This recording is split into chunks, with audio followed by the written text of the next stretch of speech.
जो ही किसो आहे समूरे देश जो दर्द आहिनि सब विराए था खणूं कुछ लिकाए कुछ ॿुधाए था खणूं दौर साॻियो थो लॻे तुरखान जो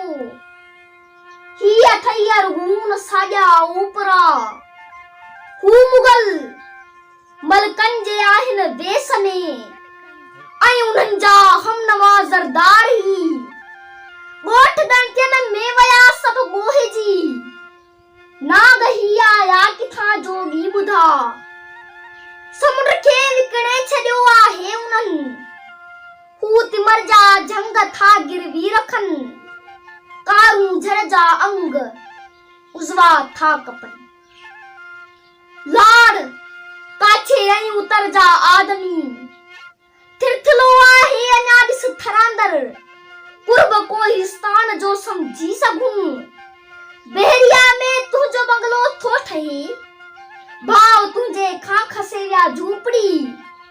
वेही तूं वेचारो उन एहसास ते वेही तूं वेचारो उन एहसास ते सिंध जा आहिनि उघाड़ा पेर छो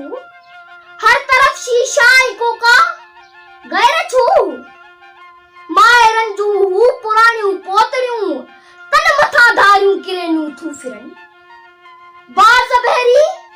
था उॾामन चो ॾिसां केतिरियूं ई सियली झिरकियूं सिंध जूं बर्फ़तनि जा बाग उजड़ी छो विया बेखुदी में ई बिरोही सोच तूं पाण खे करणी आहे पंहिंजी दवा ॿियो अची को कीअं कंदो पंहिंजी मुकी केतिरो नी दे चुकी लस जो बेलो नहाणी सागियो को सपड़ नाहे करे जो बेड़ खा भीग भाणा थी वञनि उन खां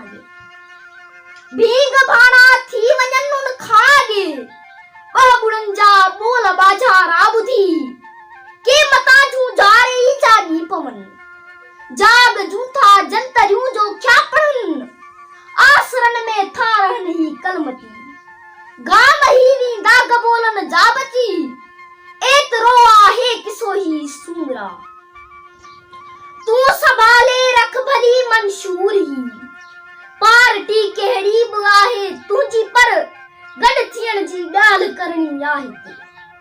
पार्टी कहिड़ी बि आहे तुंहिंजी पर गॾु थियण जी ॻाल्हि करणी आहे ते सभु विसारे रंजशूं ऐं कुल्फतूं मालिकी पंहिंजे वतन जी अच कयूं जे छॾे पंहिंजा रुसामा हिकु थियूं दंग पंहिंजा ही बचाए था सघूं